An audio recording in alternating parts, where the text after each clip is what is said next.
So, Dom, Bitcoin, as you said, it's back in the black after a choppy start to the week. It's recovered above that $88,000 price threshold. And that rebound does offer some relief after Bitcoin's worst week since February, one that slashed more than 30% from last month's record high and wiped out nearly $500 billion in market cap. But even with the recovery we are seeing this morning, the market remains fragile. Spot Bitcoin ETFs, once a driver of inflows, have now seen more than $3.5 billion in redemptions this month, putting November on pace to be the worst since their debut.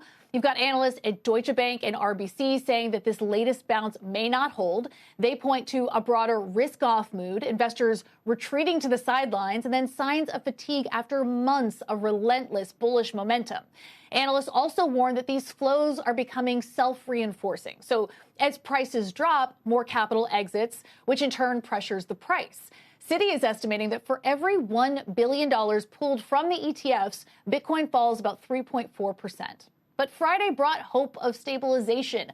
Bitcoin did resist falling below that key $80,000 level. And we also saw $250 million in net positive flows into the funds, which suggests that some institutional investors are stepping back in to buy the dip.